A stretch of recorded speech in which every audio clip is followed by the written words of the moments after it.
Welcome, Warmer Methodists, to this morning's episode of The Link. We are so thrilled that you have joined us this morning. We hope that you have your coffee ready and to spend some time with us listening to some awesome stories this morning. We're super excited. How are you, Lee? I'm so good. It's been an interesting week with school going and then not going and going and not going. And so there's been some adjustments in our house. But I think all in all, my kids are pretty cool with just being home and having mom as their teacher. I mean, who knew? I do think that, especially, I think single sibling households are finding it a little bit tougher. But if you get on not too badly with your brother or sister, then actually, home's great, you know? Right? Exactly. And actually, school is maybe 2 hours a day. So yeah, we can do exactly. So that's way better than what it used to be when you had to really go to school. But yeah, we're learning to adjust, and that's been interesting. We'd love to hear from you guys this morning. How are you adjusting? What's happening with you? Say hi in the comment section. Yes. YouTube or Facebook, wherever you're watching from. Love to say hi to you this morning. Awesome. So, Leanne, our first guest is, we're going to invite her on, is Bronwyn. Hello, Bronwyn. Well, good morning, girls, and good morning, Warmer, and everybody who's tuned in already this morning. So good morning. So good to be in the link with you girls this morning. It is. So, Bron, we're getting actually a double whammy of you today, which is amazing, because you're actually preaching this morning's sermon. But one of the things we've trying to do in the link is kind of talk about some of the stuff we're talking about. And so over the past couple of weeks, we've been talking to families, because our series is all about family matters. And so this week's story, this week's narrative, is the story of Rebecca and Isaac, and kind of this love story. But we were warned not to talk too much about the romance side during that, because there's other stuff that we needed to focus on in the sermon. So we thought this would actually be the really cool place to talk about the more kind of romantic side of the story, to talk about some love stories. So, ladies and gentlemen, we're going to hear some love stories from Bronwyn and Leanne this morning. So, Bron, you actually have quite a lot in common with Rebecca. So I do. I'll hand over to you, and you're going to tell us your love story. Well, I sort of feel that the blessing that God gave Abraham, get thee out of thy country, and I will bless thee, and you will be a blessing. And I'll receive that as why I left New Zealand, but only looking back, because I didn't have that big God moment. In actual fact, one could say the reason that I'm actually here is all to do with the efficient postal service way back in 1979. Wow. And now I'll tell you why. Well, let me backtrack. Pierre came to New Zealand. He had won a trip to Roundtable World Conference in Christchurch in New Zealand in 1979. And I had been to South Africa before. I'd lived here from 75 to 79 and did the whole Europe thing and ended up back in New Zealand. And mutual South African friends were also on the tour. And so post-conference tour, they introduced me to Pierre. And I really, you'll be quite shocked, I think. I only knew him for 9 hours, from like 3 o'clock, well, maybe not even 9, at a function for 400 round tablers. And it was a bit like Rebecca and Isaac, the eyes met. Oh, who's this man? And the next day, that whole tour left for Australia and back to South Africa. And, not that I'm a very forward person, as I'm quite shy. So I was thinking about this South African man that I met, and I thought, oh, I wonder, I wonder if he remembers me. So I wrote a blue aerogram. You girls wouldn't have even been born when this was 40 years ago, and you bought them from the post office, and they had the stamp on already, and you sealed it up, and you posted it, and it took about 10 days to get to South Africa. So on the back of the envelope. Yeah, mwah, like so. And and so, but listen, I wrote it, I addressed it, Mr. Pierre Vesta, B-E-S-T-A, because, you know, good New Zealand phonics. Yeah. Care of Brian's Sports, P.O. Box, nothing, Port Elizabeth, South Africa. Oh my word! And they found him. That is amazing. Yeah, crazy. That's why I say the efficiency of the postal service. I think like in the story where the servant goes to find. I mean, in the Genesis story where the servant goes to find, and he was led by God. I feel like that postman was led by God. Well, that's why I think it must have been an anointed letter in the big scheme of things. But anyway, so my letter says, hi, I don't know if you remember me. And fortunately he did. And there was lots of aerograms backwards and forwards. And then eventually I came out here. And yeah, like 41 years later, here I am. He still refers to me as his souvenir. the best souvenir he's ever brought back from any country. Well, I said he can't see me back because he hasn't got his cash slip. So, that's delightful. Yeah. So basically, so that's our meeting story.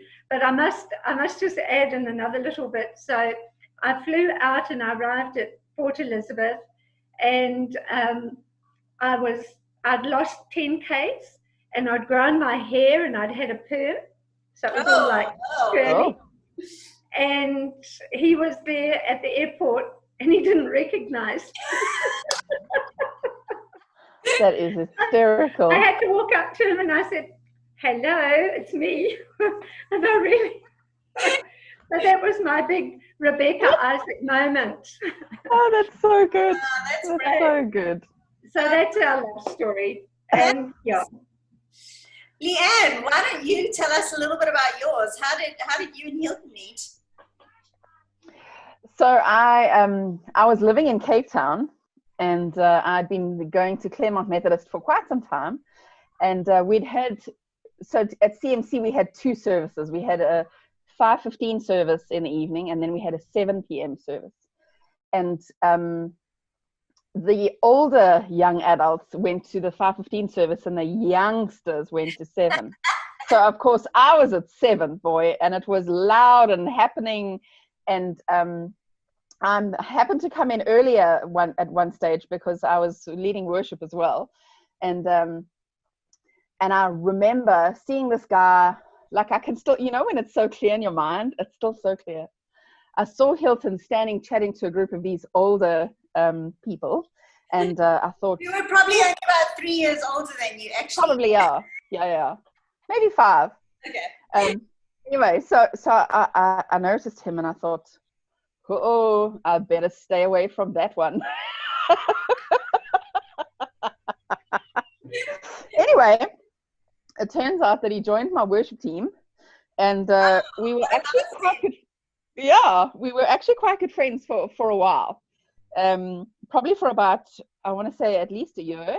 Yeah. So we do stuff socially in groups, but then I remember it was the 2nd of January, and I'd just come home from PE, and a group of us had gone we'd gone like wine tasting, right? So from wine farm to wine farm, as you do in the Western Cape. Yeah.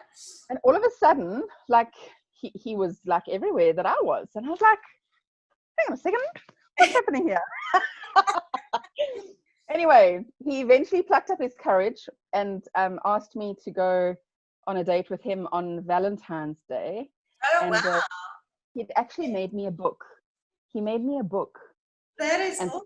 A story about, and I should actually go and find it. I do have it. And it was about the story of Hilton, who grew up in Pietermaritzburg, and, you know, a little bit about him. And then he met a girl, and, you know, and it was just this like little love story in a little, like, it was probably about 6 pages. But of course, that was his way of expressing himself, because I mean, he was in DTP and, you know, all of the graphic stuff, and so he asked me out on Valentine's Day, and so of course I said yes. It was a Tuesday, and we had a friend's 21st on the Saturday night. So on the Saturday night, he leaned over, like in the middle of this 21st, and he said, "I love you." And I was like, Well, we're not having this conversation here. So needless to say, that was the night that I said to him, "Listen, buddy, it's all or nothing here. I ain't doing no half measures. So either you're in this for marriage or you're not." He's like, "No, I'm good with that." And that's when I knew he was a keeper. wow, sis. It feels like the two of you have these super quick love stories. I know that you're a friendship, but like after that, right?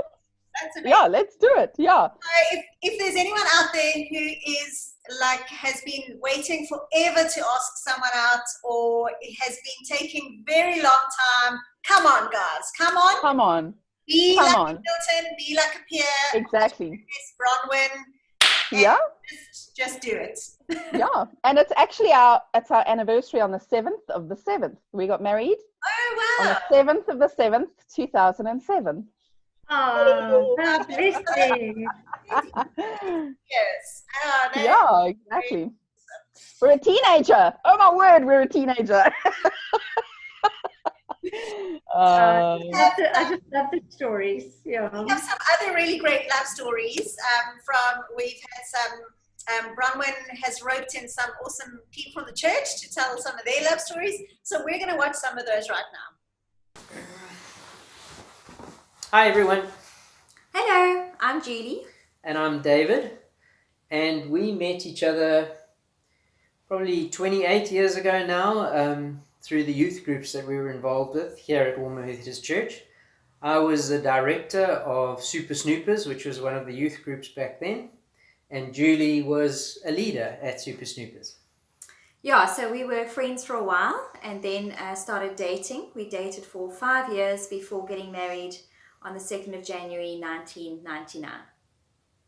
Yeah, and so we're now celebrating 21 years of marriage and happily continuing on the adventure that is married life. So that's our story. Hi, so we're the Oxenhams. I'm Shan and this is Butch. And I only have one take because he says he's only doing this once. So I have to really do this properly. So Butch and I have been married for 39 years. That makes us really old. But we married young. I was 21 and he was 23. And so I wrote out the script and I said to Butch, I'll say this and you can say that. And he said, no ways, you tell your story and then I will correct you. That is the way our marriage has gone. He tells me I always embellish. So I'm going to tell my story. So I was going out with Butch's best friend, Michael, and he used to come visit me at Res. And one day he pitched up with Butch. And I thought, oh, he's rather lovely. And didn't think too much about him. And then he brought Butch back with him the next time. And I thought, he's rather very lovely. So he was quiet, he was shy, which was complete opposite to what I was.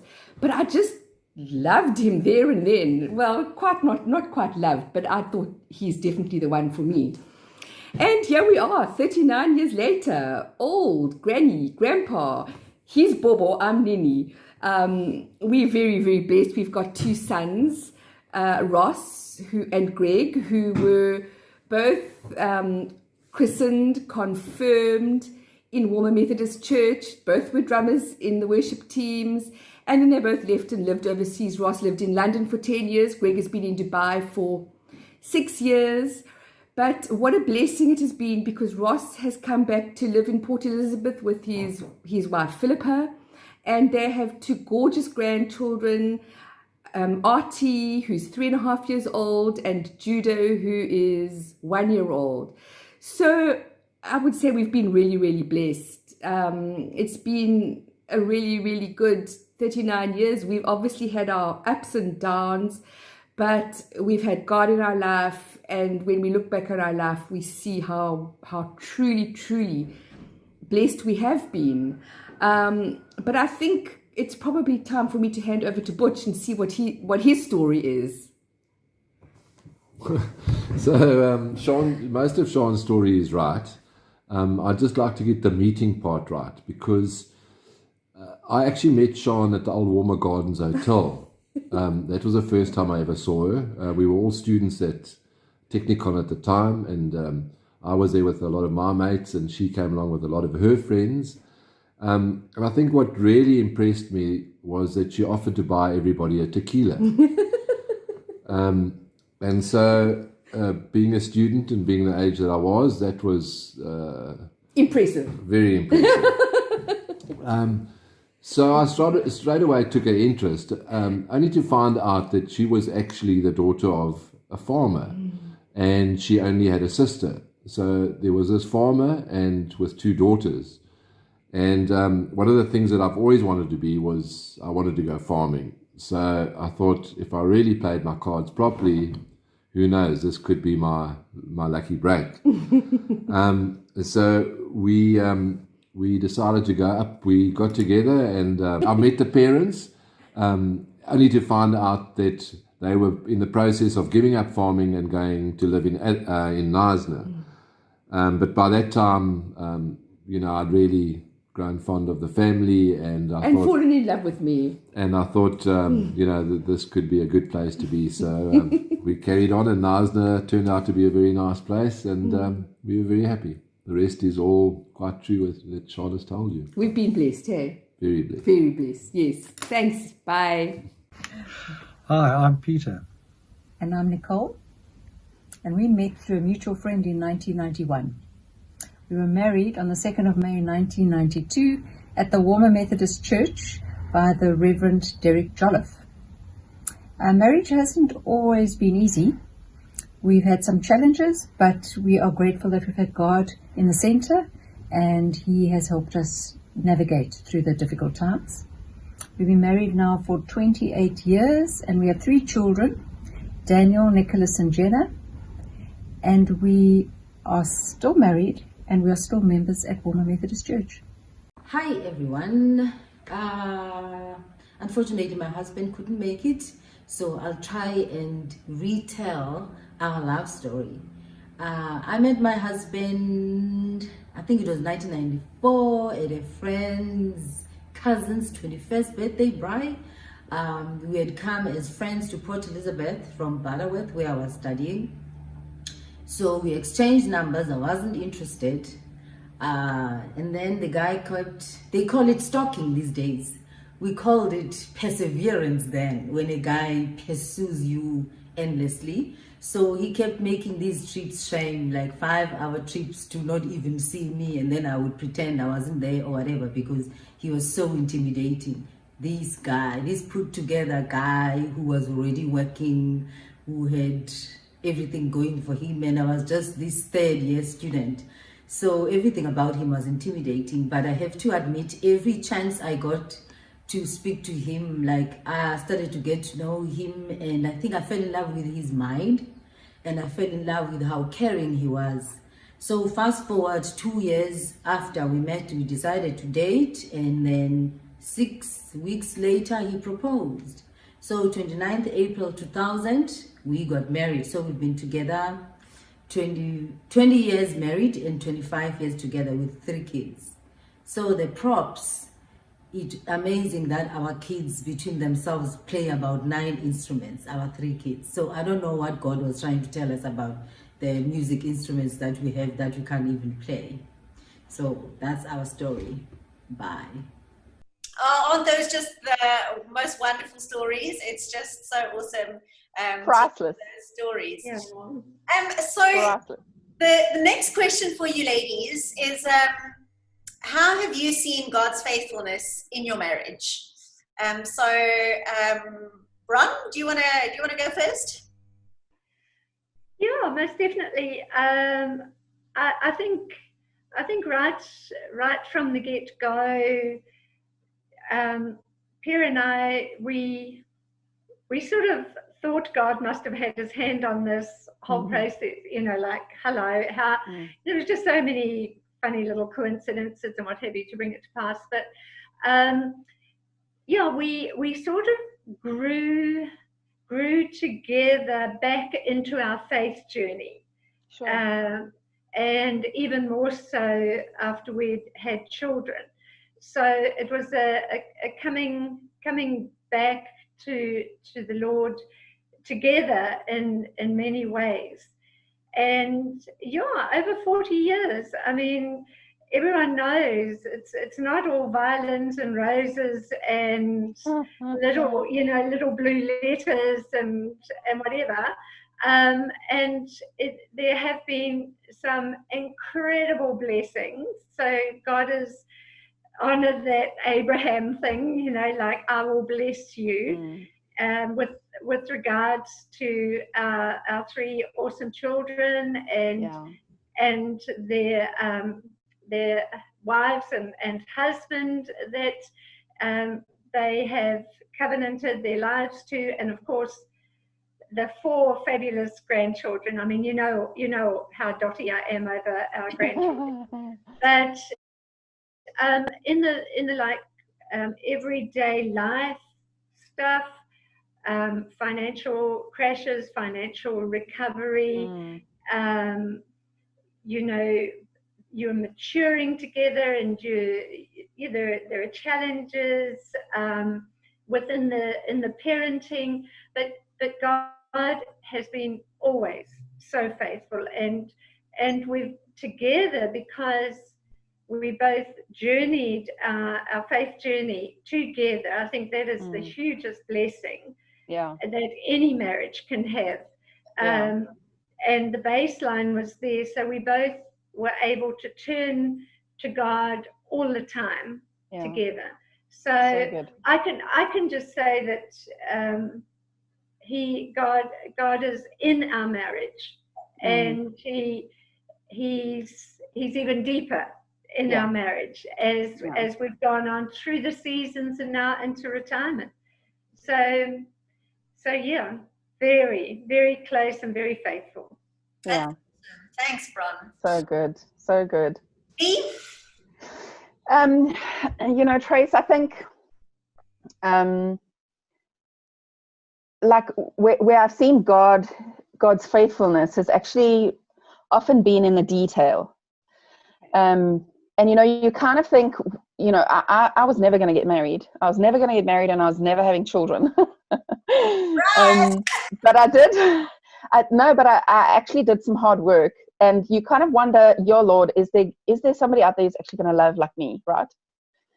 And yet I remember some things, like down to we were driving past Cavendish Square, like I remember it, and we weren't even dating yet. We were just friends, and he would make these random comments like, sure, I hope my wife one day has a blue kitchen, because I have all this blue Tupperware, right? Because his mother's sold Tupperware for 40 however many years. So, and I thought to myself, funny that I have a blue kitchen. And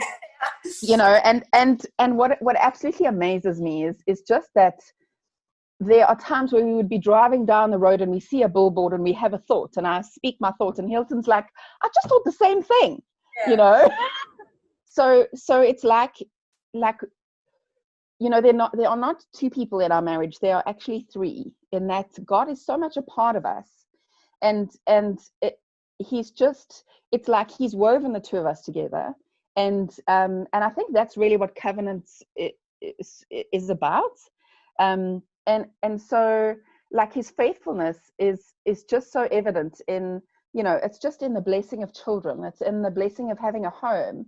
It's in the blessing of having people who walk with us and who, check in on us. It's the fact that we get to be a part of a community like Woman Methodist that has been incredibly meaningful for us. And it's even been through like provision. When you start your business, we started in the recession and people were like, what are you doing? But we know that God had called us to do this. And so, we are so often on the same page. And I think that just speaks to the fact that actually this is something that God has put together. This marriage is more than just two people saying, hey, you look good. It's so much more than that. And so there's some fundamental things that are the things that we get to stand on and the things that we get to hold on to. And we've seen incredible times and we've seen tough times, and yet I think it's the fact that we're a 3-man team, and I think that's where I see his faithfulness. That's that Ecclesiastes, isn't it? In yes, Ecclesiastes, 2 are good, but 3 a chord of 3. Yeah. And I agree with you, Lee, that I'm in full agreement that there's the two of you, but when you've got God in the center and the braid, I always think of it as a cook sister braid. Yeah. And you're going to get, you keep your individuality, but there's just this mutual understanding and knowing of each other, because the Holy Spirit's working between the two of you anyway. Yeah. And so that's the blessing. Yeah, it is. Absolutely. It but is. Can I just say on a funny note, Trace? Yeah. God is very faithful. You might just excuse the flippancy, but when the All Blacks and the Springboks play rugby, he's always faithful, bringing us back together again. Because that is a time where you sit there and I sit there and we'll speak afterwards. And well, like you say, we keep our individuality, so there's that. And so we love you even though you support the All Blacks. Absolutely. We'll agree on many things, even if we don't agree on that one. And I feel like there's many life lessons in that. I must just say that my grandchildren, they're communicating nicely now on iPad, and they get hold of, they send a voice message, and when they see the All Blacks doing the haka on the TV, they send me, Nana, we see your people. And I say, that is so sweet too, because you've got my blood in you. It's so sweet. That's awesome. It's so great to chat to you this morning. We're almost out of time. Thank you so much for joining us, telling us your stories. And remember, everyone, our service starts at 9 o'clock, so you can join us back here on Facebook or on YouTube at 9 o'clock for our service. Remember, our first 10 to 15 minutes are kids specific, so parents, make sure you are there with your kids at 9 o'clock. We have some great topics that we're talking about this morning, some really important stuff which we don't want you to miss out on. So see you there. Goodbye, everyone. Bye. Bye.